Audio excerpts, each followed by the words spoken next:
Thank you. Good morning, everyone. Morning.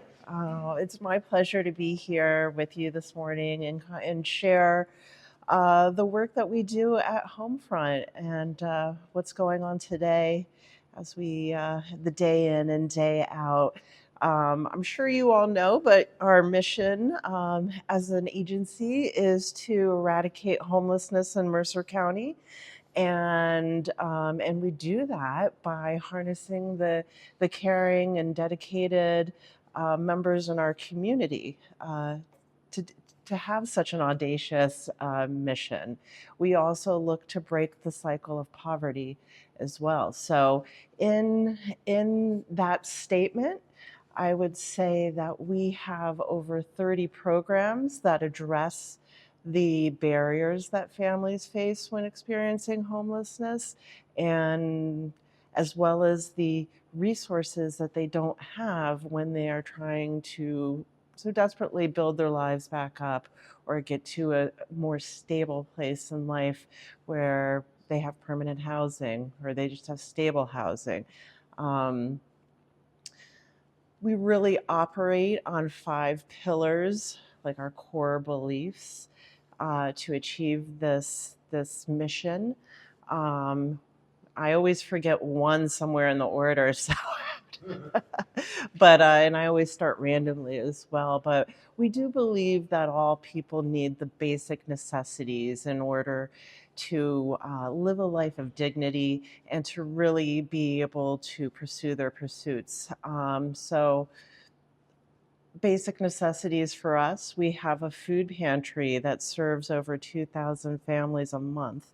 And that food pantry is open just 3 days a week for 4 hours a day. And families come once a month. So food and basic necessities like the diapers that were mentioned, or hygiene kits, things of that nature. Welcome. Um, we also believe that with the right tools, every family can succeed. That's pillar number 2 today.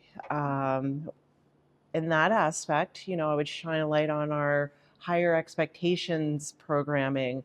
That works. It's like a work first program where we are providing GED classes, GED testing. We also partner with other groups in the community for certification programs like phlebotomy. Someone got their CDL license. We sent somebody to I just lost the word, stewardess school for airplane flight attendants, because it's really a very individual, like personalized approach.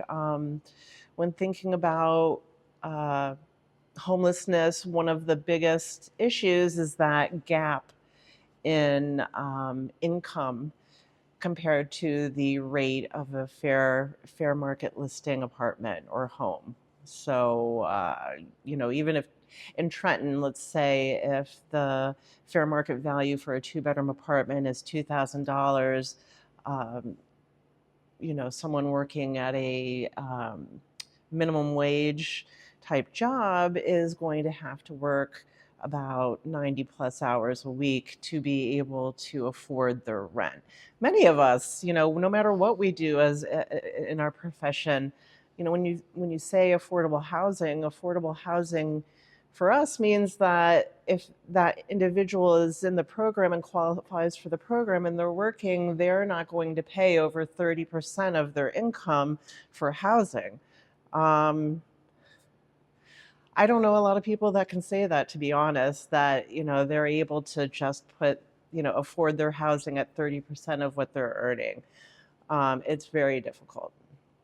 Another staggering kind of statistic, and when we think about, the income gap and stuff, is that 41% of adults in the nation have less than $500 in their savings account. So people are just also finding it very difficult to have a cushion, when your car breaks down, you become ill and have to miss work, or you're caring for a family member that's ill. These kind of things, you can see we don't, not a lot of people have a great infrastructure for catastrophe, or just, Thursday, right? Like my tire blew, or things of this nature can really, when folks ask, well, how do people find themselves here?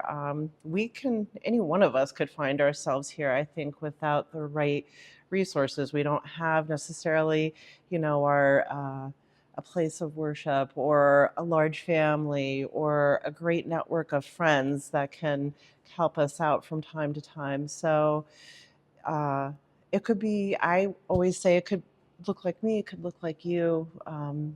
Any of those situations. So a lot of what we do in Higher Expectations really provides an opportunity for adults to get more training, to earn more money, to be able to afford those rents. We also believe that with children, given the love and nurturing respect that children also deserve, that they can grow to know all the potentials that life has to offer. So we do a lot of work in children's programming. We have a child care center at our family campus in Ewing. We also have an after school program that runs 6 days a week. That's our Joy, Hopes, and Dreams program, and that's for school age kids up to 18. And we also offer like counseling and literacy programs within our family campus for the children that are staying there with their families. So um, the Joy, Hopes, and Dreams program has been around for like 25 plus years. And uh, each May we have our Women's Initiative Luncheon. This year it'll be at Grounds for Sculpture again. But it is a real joy, because we do stay in contact with as many families as we can. It's a real joy to see those kids that are now young adults or even beyond, who come to speak and share what their experience was growing up, seeing that yellow HomeFront bus coming down the road to come get them. They didn't know what was in store for them, but they knew it was going to be some sort of crazy adventure. Um, but it's been a real joy just to see how impactful it's been in the lives of children. And last year we had two young ladies that are in graduate school at Rutgers, that their friendship started on that little yellow school bus, going to an ice skating event with Joy, Hopes, and Dreams, things like that. They really bonded and stayed connected over the years. So, the children's programs are super important, and we're really proud of them as well. Um, Everyone deserves, I think pillar 3 now we're on, everyone deserves a safe, affordable housing, a roof over their head. We have mentioned our family campus in Ewing. That houses 38 families. We have different rooms for different sizes of families. We have areas for 2-parent families, single-parent families. We also have something that we called like scattered housing, temporary housing for individuals where the campus might not be the best fit for them, just because there's so much activity always going on. It's like really always buzzing with something. So I'll give you an example. I know one family, their child was on the spectrum, and it was just too much stimulation all the time. So we also have about 12 units spread throughout that are similar to the campus in that they're temporary housing. Short term, until you're able to find a more permanent housing situation. Outside of our family campus, I will tell you, we have a sister organization called, outside of HomeFront, we have a sister organization called Homes by TLC. So, that lack of affordable housing, of it just not existing, Homes by TLC started refurbishing homes in Mercer County as well as building from the ground up. So that is really, I believe we have 146 homes right now. Homes by TLC, like I said, either refurbishes them, builds them, maintains them, and then HomeFront offers all of the wraparound services to go along with that. And let's see, our latest our latest project opened up, our newest project opened up in Hopewell Park, right on Scotch Road. Very pretty townhomes there. We had 26 units that opened up last May. And I will tell you, we had almost 400 applications to come into those homes. So it is always like, for as excited as we get about a new project being completed, it's like, oh, we need more.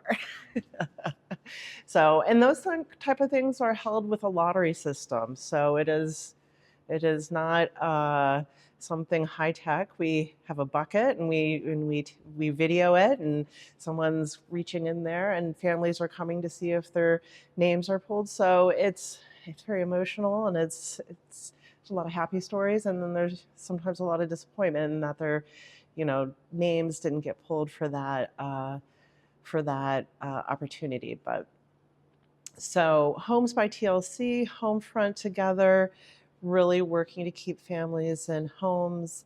Um, Actually, I think that was the fourth one pillar. Our other pillar, it focuses on health and wellness, physical and mental health. You might be familiar with our art space programs. We also have a sewing space program. These opportunities for adults and children are really wonderful. A lot of times, families that we work with, they don't have the words to express their feelings or the trauma they might have experienced in experiencing homelessness. And oftentimes, an art space, maybe it's poetry, maybe it's singing, maybe it's just painting, but those feelings do find a way to be expressed, which is crucial in healing. In that same realm, right on our family campus, we do have mental health advocates there that are connecting our clients and families to resources throughout Mercer County that we might not provide. We don't provide mental health services right on site, but we do connect and make space for other agencies to come in and visit our families. So I've gone through the 5 pillars of how we deliver all of these 30 plus, programming.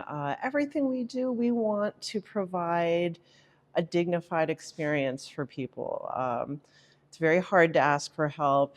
It's a lot of times folks don't feel seen or heard. It's a very frustrating experience to try to find housing if you've been displaced for a while. You have to have all sorts of paperwork, also all your credentials, all proving that the last county you lived in was Mercer County, or that, so it's a traumatic process, and it's not very easy at all. So we really do try and deliver everything that we do with like trauma-informed care. Like, we listen a lot. We try to make people feel heard, and deliver hope along the way, for sure. I oftentimes think it's so depressing that, yeah, we just had 26 new units in Hopewell Park, but so many applications. I try to lift it back up a little bit at the end there when I talk about what we do, is because Homefront is never going to accomplish our mission of eradicating homelessness if all we ever do is react to a situation that presents itself. So we do a lot of work as well. um, in homelessness diversion, of trying to work upstream and trying to help families stay in the homes that they're in before they're homeless become homeless in the first place. So to do that, we have a lot of case managers. We show up at eviction court. We do intakes right there at eviction court, and we really try to, if we can, if we can find funding, if we let's just call it $1,500 for someone who is in arrears, that $1,500 is going to be well spent if that family can stay in their home and then continue through our programs to better their situation. It's a lot less traumatic to stay in your home. It's also a lot less expensive for the government to keep families in their homes. You know, that process of being unhoused costs a lot of money. So we last year, I think we were able to provide over $800,000 to families, keeping them in their homes. You know, and again, it's not always rent. Sometimes it just seems like a weird request. Um, you know, our CEO, Sarah Stewart, will say, you know, someone came to me and said, can we just pay this person's car insurance for 3 months? Um, you know, they just moved out of the campus. They got a promotion where they were working, but they fell behind on their car insurance. So now they can't drive the extra 20 minutes. They're afraid to drive because, you know, they're driving uninsured, and that could have a whole ripple effect in the way they don't necessarily go. So sometimes it doesn't, you think, you know, yes, we're housing first, but there are so many different things that we do to really address the family's entire needs. And yeah, yeah. So that in a nutshell is what Homefront does. Now, what we also do, you know, Father George mentioned, you know, all the drives and everything. Um, we have 4 major drives throughout the year to help meet the needs of those 2,000 visits a month from families in our our food pantry. We're right now we're in the middle of our diaper drive that happens until Mother's Day. We last year we gave out over 1 million diapers. We are averaging about 100,000 diapers a month. We were very fortunate last year to receive funding from the state of New Jersey with Assemblywoman Verena Jackson Reynolds. We received $250,000 from the state of New Jersey to expand our diaper resources to community members that are doing similar work, but you know, we would be able to kind of supply their need as well. That was a big win. Do I think that money is going to be there next year? No. So it's times like these where we're facing a lot of uncertainty and a lot of change. Um, my message to everyone is that, you know, when times are uncertain, Homefront seems to, without a doubt, be able to call upon our community members and partners and really be able to count on the individuals um, to be able to step up and lend a hand when other funding and resources seems uncertain. So I thank you all for that. We're in the diaper drive now, but after that, it'll be the back to school drive and summer camp, and during the holiday season, holiday wishes and Thanksgiving meals to our families. So you all have been super generous on all of those drives, but it's also those drives that give us an opportunity to include our younger members in the community, to volunteer at our shelter or our Princeton Avenue location. We do require folks to be 18 years of age to be able to independently volunteer, but for younger volunteers, it's a wonderful thing to do, to organize a drive with your soccer team or in your neighborhood and really kind of do the legwork to help in that manner and to be impactful. Yeah. Yeah. So I've been talking your ear off for a half hour. I welcome any kind of questions or comments. Yes, ma'am. Sure. Yeah, yeah, absolutely.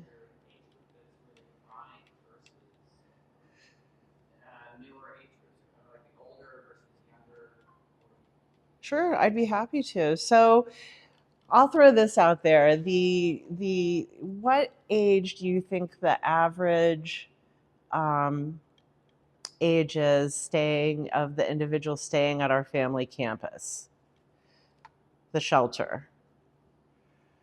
30. Okay, anybody else? I was going to say 35. Yeah, that is always like a popular assumption. The average age is actually between 0 and 2. So we have a lot of pregnant moms that are at the shelter. We have a lot of kids that are at the shelter with their families. So if we take 38 families, I would say we have anywhere between 30 and 50 individuals that are children that are staying there. Uh, we are seeing more um, at our 1880 headquarters for the food pantry. It is all ranging from young families and kids to um, retired folks as well. So it is the food pantry. There are so many barriers to sources. So if you're using our resource network, I would say that that is one of the offerings that we're able to require the least amount of barriers to receive assistance there. So we don't necessarily in the resource network ask for the age. We just ask for how many people are in the household, things of that nature. So bless you. Um,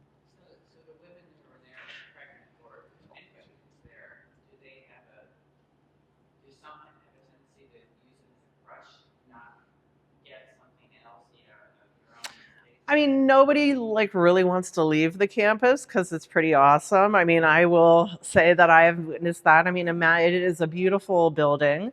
It's almost in its 15th year of being renovated.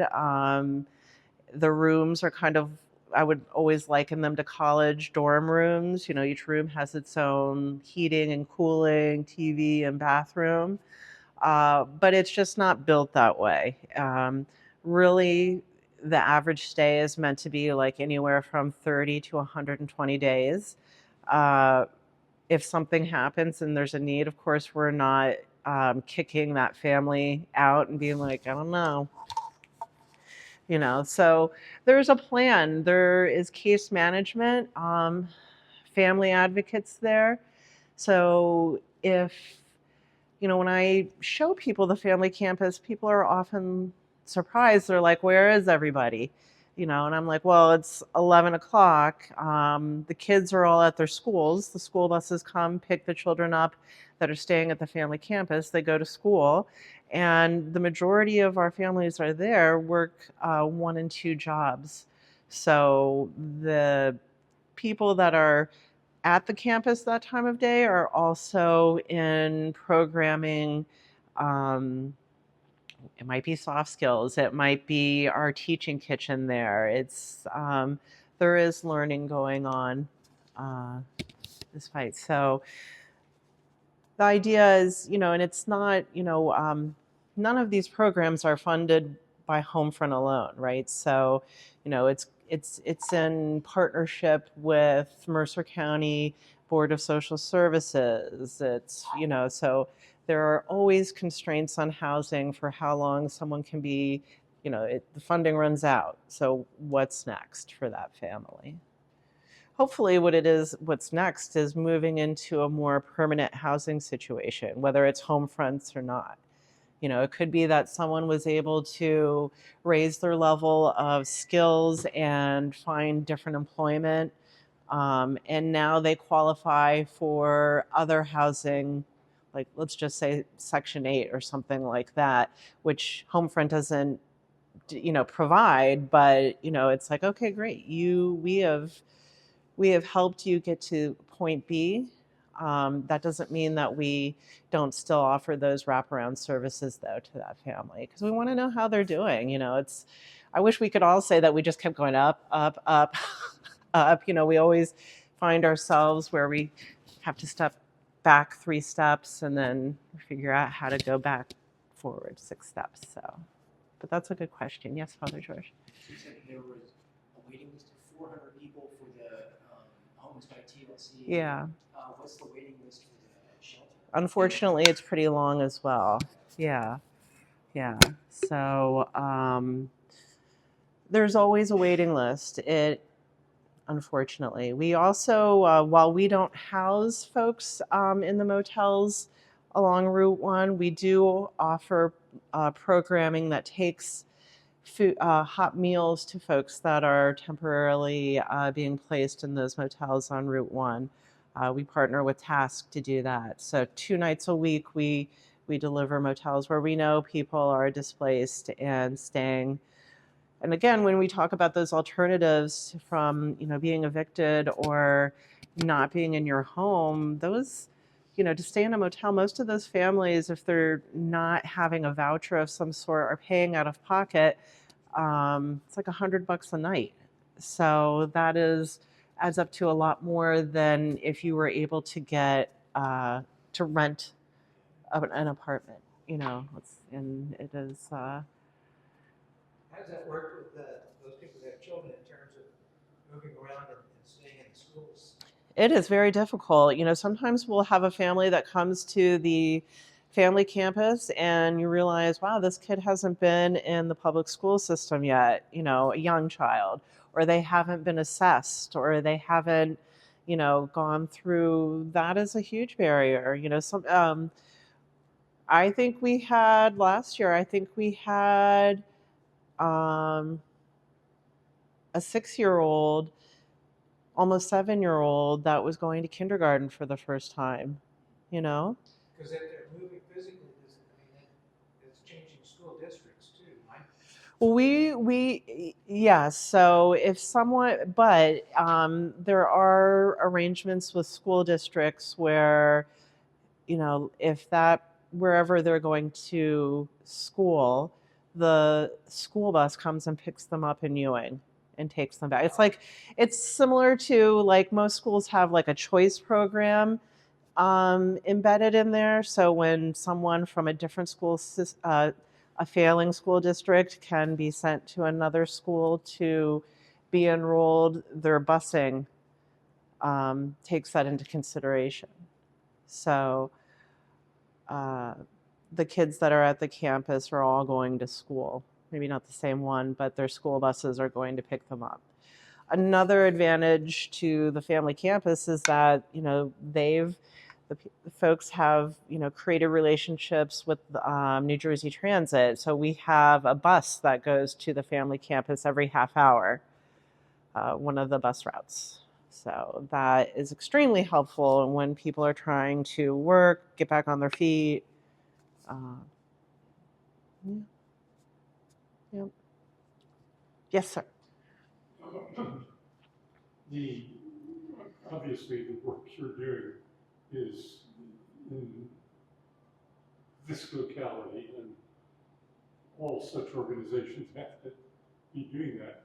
But I suspect that you have a larger view of this. That is to say, I'd be interested to know if this problem is not increasing in the nation as a whole. That is, it seems to me the thing that has made the middle class in this country is the ability to own a home. And I'm old enough that in my day, that was just assumed, and not assumed in middle class circles only. Anybody Hmm. thought you would be a responsible citizen, get a job, and you will be able to buy a house. Mm-hmm. Well, you probably know what the average house in Princeton Oh yeah. costs. You know, Yeah. so forget that. Yeah. That is already you've created an exclusive upper middle class community simply by the housing uh, expenses. Work you have to do, you have to continue doing. When somebody comes to you and they're in need, you have to reach out to that need. But what can this nation do Mm. at a larger level, really, to attack this problem? The suggestion came up in the last presidential election of a national guaranteed wage. And at first I thought, that really sounds very peculiar. A national what? Guaranteed national wage. Oh, okay. Everybody, every family in this country, $20,000 or $10,000. Would that make a dent? The rich in this country are so unbelievably rich. I hear you. Yeah. Yeah. I'm not disagreeing whatsoever.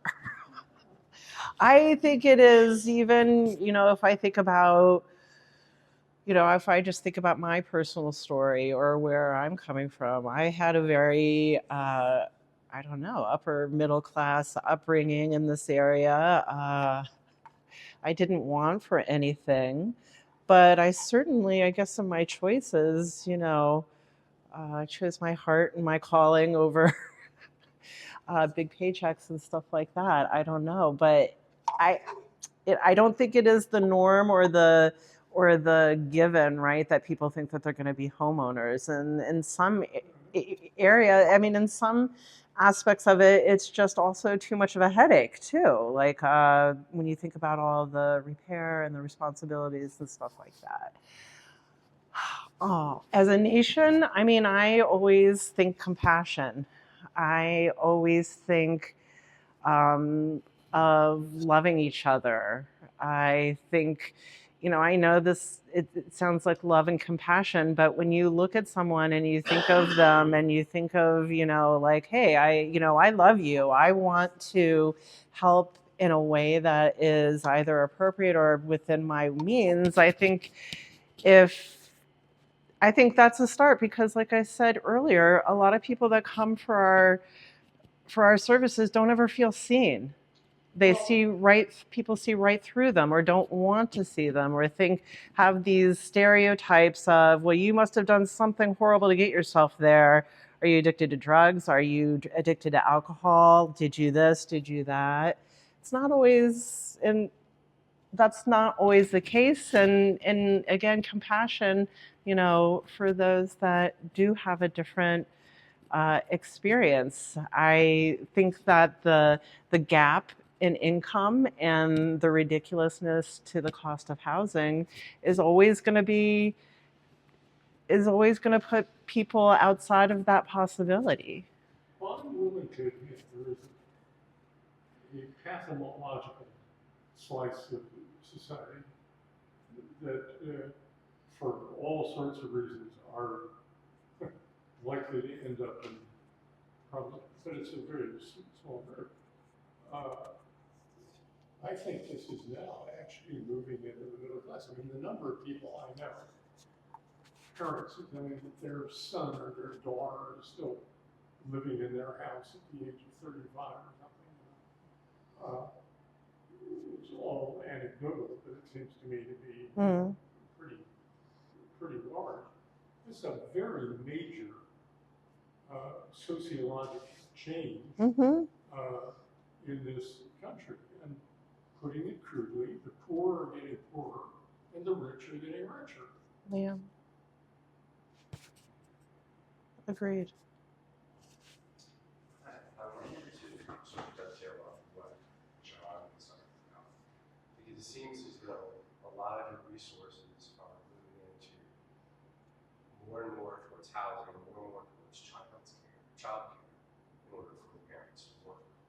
Now, I can only speak to my family's situation. We moved out of New York during the pandemic and we moved to Maplewood, Virginia. And we moved to a section where it's feasible for us to buy a house there. And then literally within 6 months that changed. Mm-hmm. Where Wall Street started investing in houses and the prices tripled. Yeah. So us buying a house there was out of the question.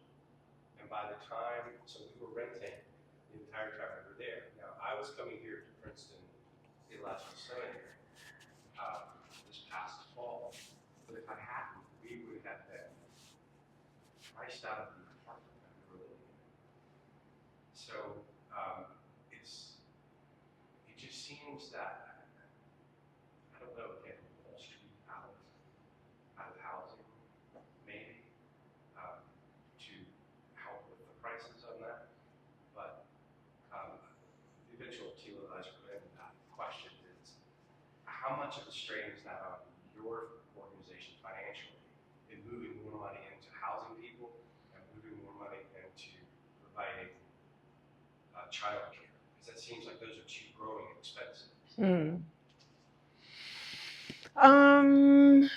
I'm not sure I know how to answer that really. There are two different areas, but there are also two different funding sources too. You know what I mean? So,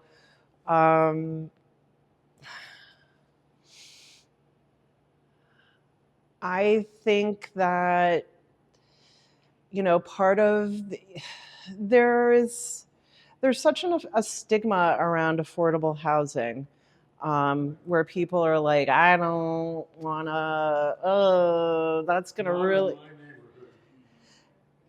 right. So, but each township or each township, they have their responsibility for providing X amount of affordable housing. I don't think that is really being maintained in many areas. I mean, and there's kind of like a long, okay, you've got 10 years to make this right. I don't know. I really don't know that I can answer that question without just grasping and looking, but yeah, I apologize. I don't know that I could do that. Yeah. Yes, sir. Isn't that part of the problem? In fact, you being looked at as someone to answer the problem, but have no voice in talking about the situations that make the problem a problem. And so I think that's part of Robin's point. What we have is we have the moneymakers, Mm-hmm. and then we have the problem solvers. Right. But there's not a connection with it. It used to be very often that a person's in both categories Mm-hmm. and is making money, but using that money to solve the problems. And the more we take the moneymakers away from problem solvers, Yeah. and it seems to me that that's basically one of the areas where the church can be vital, because still in the church community there are both. Mm-hmm. Not so many problem solvers as there used to be, but there are both, and so somehow it seems to me that church activity needs to be much more the catalyst through which this activity takes place. Mm-hmm. And I'm not sure how we do that, but it seems to me that that's really more the issue Mm-hmm. than is actually making the money available. My apologies. Can I jump on that too? In your interviewing with these people, do you address what's your face? Where are they as far as their faith walk? Because when we go through hard times, we all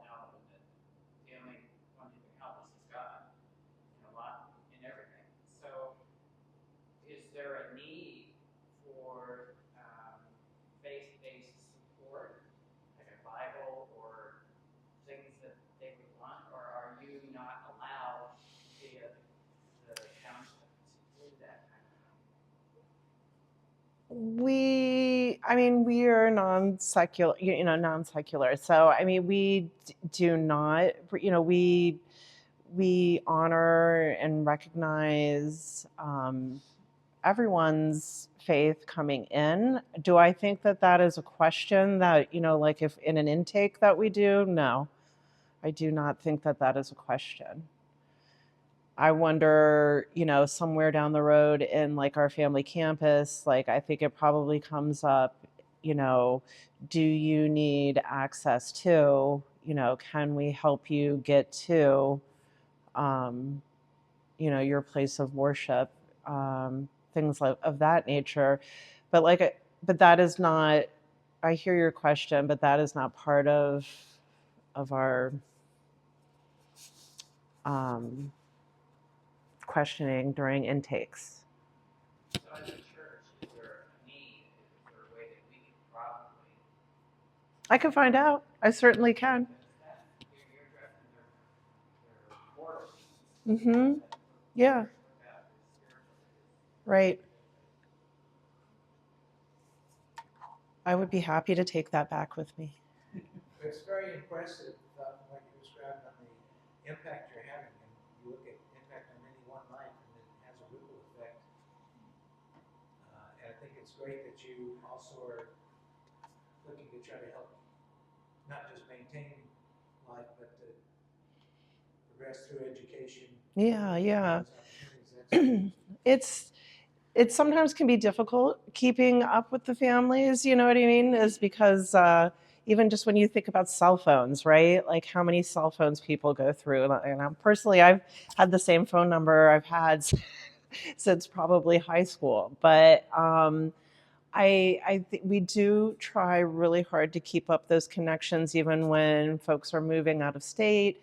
It's just important for us to be able to see, the impact and how these families have progressed, and it is very joyful to see that you had some small part, in just shining the light on that person's path. So when they get to those dark spots, that's how I feel like what we're doing there is that, people fall upon dark spaces, and we're all doing God's work in the sense that we're just there to shine a light, to be supportive, to offer resources, to do what we can to coach those folks to you can do it, yeah. Well, I think that's a good note to end on. Thank you, Thank you. Valerie.